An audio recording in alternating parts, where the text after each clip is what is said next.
Okay, so here, to pick up where we left off, this is the distribution of unemployment. And again, the dual economy. The dual economy. We have these very high unemployment red regions. And where are they? In the former apartheid homelands. Okay, wherever you see these red blocks, you see an additional boundary, and that's the former apartheid homelands. And that's still where the highest poverty is, the highest level of unemployment. But these former apartheid homelands are directly linked to the 1913 Land Act. These are the regions that were set aside. Okay? So it's almost as if we've trapped poverty into these regions, and the rest of the country, especially the Western Cape, is doing great. Low levels of unemployment. Not low, internationally it's very high, right? You see these low levels vary between 13 and 35%, okay, these very light blocks, okay? So it's still very high, but compared to the rest of the country, you see we've really got these pockets of rural underdevelopment, no connection with the formal job market. And it's very, very localized. So we have these strong spatial divides, not just racial, but spatial. Also, the other problem is, if we can move to the next map, this is youth unemployment, and as you see, there's a lot of very dark blocks, higher than 37.5%. Unemployment in South Africa is a youth problem. If you recall, I suggested there's these really high levels of education, but no matching employment. This is a serious constraint to our economy. Serious constraint. If you have this highly educated generation that is not getting jobs, what do we do? What do we do? And to be honest, we think we have answers as economists. We think we should improve the quality of education. We think we should focus on matching skills better, as we discussed with, for instance, welders, artisans. We think we have these solutions, but it hasn't worked. Okay. But how difficult is it for government to incentivize that? Say, we're going to invest in skills development, so we're going to take current institutions, build new institutions, refurbish it, and train people. Is it a lack of will? Is it, once again, we're not thinking that way? Is it peer pressure from an international community that says, no, that's not the way to go? No, I think everybody's agreed that skills formation is critical. Nobody disagrees with that. But why now? Why? I think it's the execution thereof. So the way a lot of skills training is done in South Africa now, we call it ABET, Adult Basic Education and Training. Okay, so there's different modes of doing this. We have what we call the SETAs, the Sectoral Education and Training Authorities. So each sector has a SETA, which is a training authority. We have a banking SETA. We have I don't even know what all the SETAs are. Wholesale and retail SETAs. Food and beverage, right? Okay. The general consensus is that the SETAs aren't working. They're just not training the people in the right in the most valuable skills. Okay. So it's in some senses it might be a will thing. I don't know. I don't know the institutional constraints to why these education systems are not working, but maybe.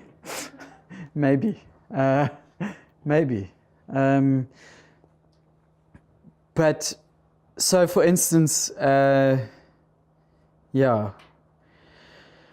How does one change that? I don't know. That requires some sort of will, as you say, to change that, because the structures are there, and the funding is there. SETAs are funded by payroll tax, so 1% of all wages paid in South Africa go to these SETAs.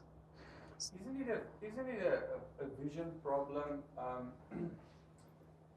If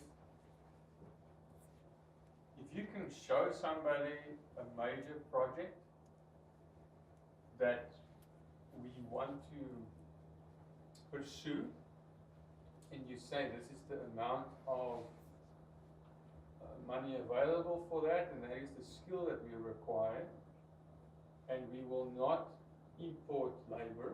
We want it locally. So, guys, go for it. Yeah. Because sometimes I think we don't work towards something as a country. We just feed the bubble. So whose role is it to coordinate that? Let me throw the question back to you. Government. That's exactly the problem. We can't always say the government must. Because it's not always working, right? But that comes back to what we're saying about the way that you think. If I'm a taxpayer, big company as well, the guy that enforces the tax on me, when it goes for church as well, if I pay my tithe, the guy that takes the tithe is responsible for what happens with that. So I'm not gonna fly to government today. But for me, that's a major problem where we are at the moment. There we've got a skill and a leadership challenge. Big time. Because it's one thing to say, and I agree with you, I understand where it comes from. You can't say I'm paying my taxes and then I stand back. Yeah, you can't. But what happens is the taxes are stolen. Right? Take that off the camera.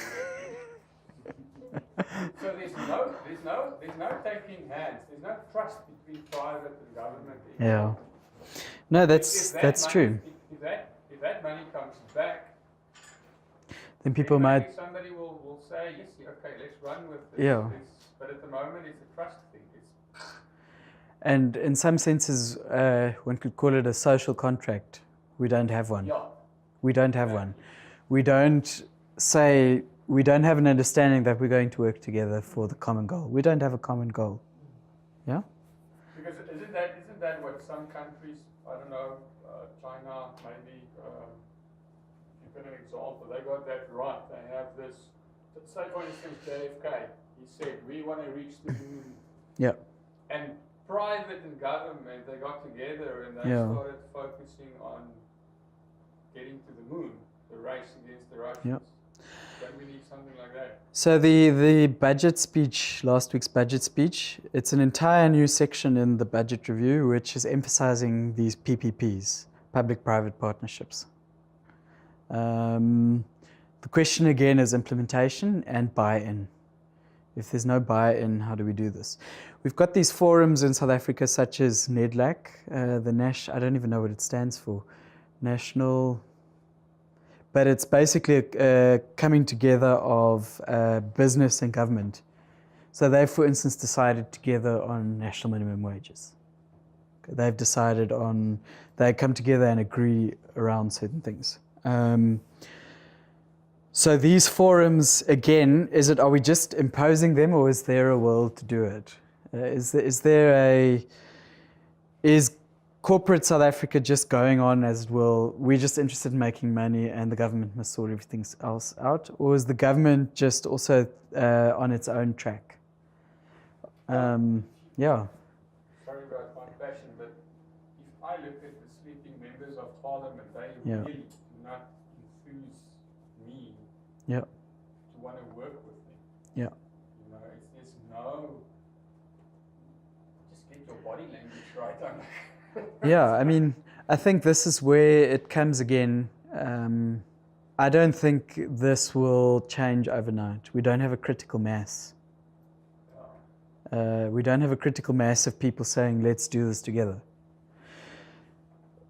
It really sounds cliche, but it really means I think we're going to each have to start at home, in our own hearts. I'm a firm believer, so you mentioned China. I'm not in favor of some sort of top-down approach. Maybe that's what's worked in China, and communist, socialist countries. I don't believe in a top-down approach. I don't think it's going to work. Because if you impose a top-down approach and people's hearts aren't there, they're not going to be with you in 2 years' time. They won't. And all of these public-private partnerships written into the budget now, I don't know, what's it going to mean? We put a CETA, we create the structure, but people aren't in the structure. They aren't there. So I think there needs to be some sort of bottom-up approach of changing hearts. Yes. I just want to know, I've heard a friend of mine speaking, she works with a big shopping center in Cape Town. Yeah. So again, I don't know if it's just on a, Yeah. like a micro level Yeah. or if it's nationally a problem.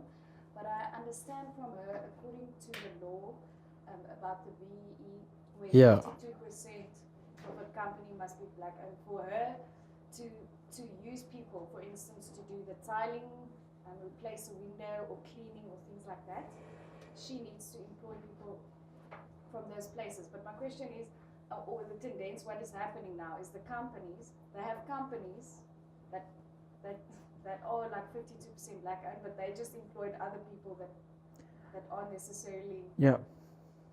black.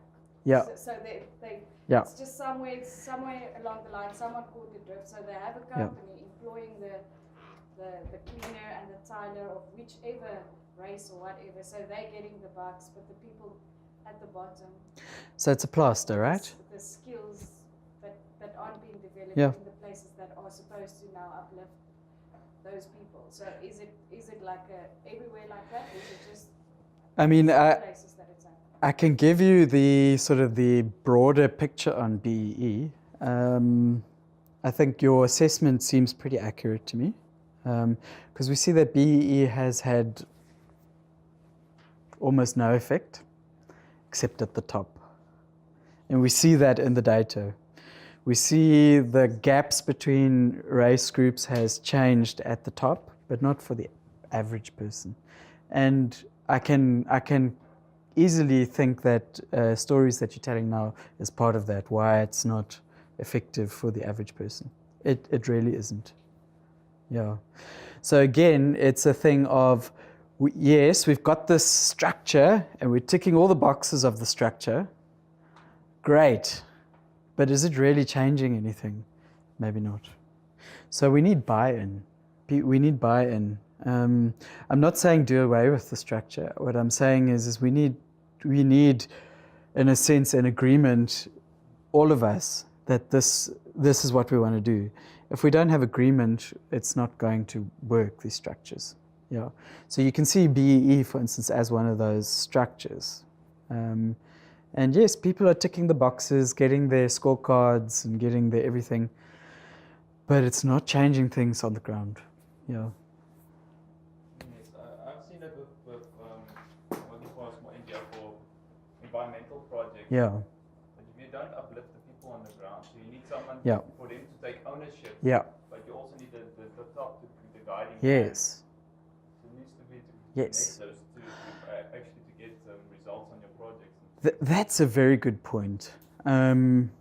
I think that's a very good point, and I don't think, maybe sometimes we take the one extreme or the other, right? So we think everything must happen grassroots without coordination. There are people that think that way, okay?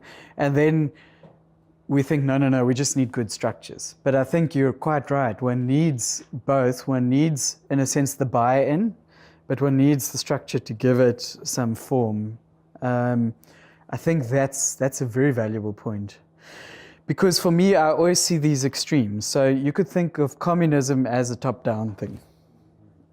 I'll be frank with you, I don't believe that communism is the answer to South Africa's problems, even though a lot of people do think that. I don't believe that. I also don't believe that the bottom-up approach is going to do it on its own, right? I see it, for instance, on our campuses. We have these movements that have no leadership, apparently, right? It's not coordinated and it's haphazard, and we see that it's, I believe, destructive. We can argue about that, if you like. So I take your point very well. I think what needs to be done from the bottom up, there needs to be a change of heart. but to buy into the common vision from above. I think that's a wonderful summary. I just want to ask a question and coming back to it a little bit. Is there any responsibility that lies with the public to Yeah. hold government accountable for the implementation of resources? Oh, absolutely. So, How far, how much responsibility yeah. do we have? No, absolutely. I think so. For instance, the Treasury was at our department last week, just after the budget speech, and they said, "Please hold us to account. Please hold us to account." Now, I think they were referring specifically to economists to say, "Listen, you've set out these policies. Why aren't you holding us to account? And please spread the message to other departments." So I think there's a desire for accountability from certain pockets of government, and I think it's necessary. If you compare our system to, for instance, the UK, in the UK, you have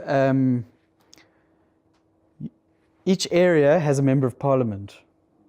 We don't necessarily have that system. So they vote in Franschhoek you would vote for your member of parliament for Franschhoek, and you know who that person is.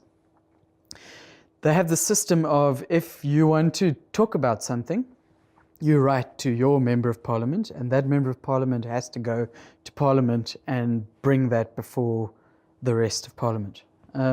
We don't have that. We don't have the sense of civic action in South Africa. And I think at the moment, civic action is becoming far more robust, but maybe out of a place of desperation. Okay, so we're doing a lot of stuff to hold government accountable, but we may be doing it out of a place of we've finally woken up and we don't like what we see. And now we are screaming and shouting.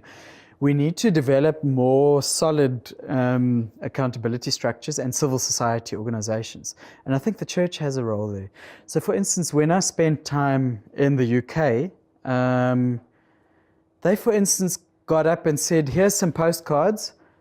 This is the issue we're talking about. Will you send it to your MP, please? The church got involved and said, listen, this is important to us as a church. We got involved. And I think we as South Africans are shy to do that because of something Rick mentioned earlier. For instance, the church was too involved in politics in the apartheid era from many sides.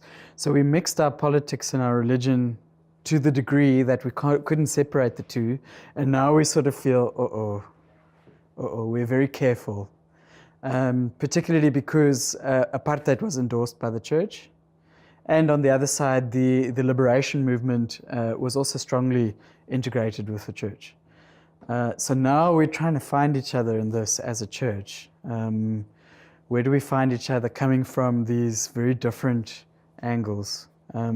But we need to have that confidence again to say that we as a church are also part of civil society. We do need to hold our government to account.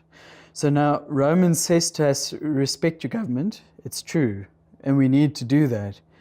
Respecting our government doesn't mean we allow them to do what they want. It does mean that we also hold them to account. I firmly believe that. I don't know if my theology is correct on that. I think because we live in such a pluralistic society, my personal opinion is that there should be a separation, because otherwise other people's morals are written into the law which I have to adhere to, right? We see that with same-sex marriage, right? But I do think there should be a strong interaction between church and state, and they should, in a sense, form each other, and they should hold. I mean, let's not say they should hold each other accountable, but I think the church should hold the government accountable, and I believe the government should provide the space for the church to operate as an agent for change in society. We are now a very pluralist society, and we're secularizing very fast.